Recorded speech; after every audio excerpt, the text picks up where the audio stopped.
বলো। ঠিক বলেছো, এটা হচ্ছে লোকনৃত্য, অর্থাৎ ফোক সং। কি সং? Folk song. এরকম না বিভিন্ন জায়গাকার বিভিন্ন নাচ আছে, সেই সমস্ত নাচগুলোর একটা আলাদা আলাদা নাম আছে। তাই নাচ যখন করব আমরা, কোন নাচটা করব, কোন গানের সাথে করব, সেটা কোন রীতির নাচ, সেটাও কিন্তু আমরা জানবো।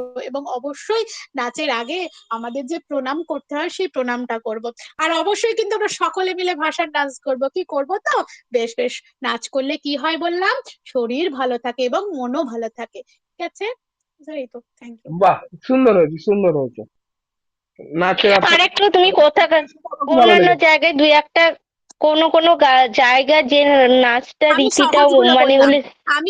আমি যেগুলো বলেছি সেগুলো সবই নাচের রীতি। আমি পুরুলিয়ার ছৌ নাচ বলিনি। আমরা অত দূরে যাব কেন? আমাদের যেটা লোকাল নৃত্য, যেগুলো ওরা জানে, সেগুলো দিয়ে আমি শুরু করেছি। বাহ, না না, অসুবিধা নেই। আপনাকে বলতে হবে না এখানে কুচিপুড়ি কোন রাজ্যের, এগুলো বলতে হবে না, যার যেটুকু হ্যাঁ, বলে আমি দিবেন। কুচিপুড়ি মণিপুরি আমি কিছুই তুলিনি, না না কথাকলি না, দরকার নেই, ভারতনাট্যম দরকার নেই, অনেক কিছু দরকার নেই, আছে। দরকার নেই। আমরা আমি ওয়েস্ট কিছু বেঙ্গলে তুলিনি, যেটুকু কিন্তু আছে। এগুলো ওরা আচ্ছা, দেখতে পায়। আচ্ছা, এগুলো ওরা আরেকটা দেখতে পায়, আরেকটা কিন্তু জিনিস কুচিপুড়ি কনফার্ম করি। মণিপুরি ওরা দেখতে পায় না। আরেকটা জিনিস কনফার্ম করি। আমি আমি যদি বলি পশ্চিমবঙ্গের জাতীয় নৃত্য কি হবে? চৈতন্য নৃত্য।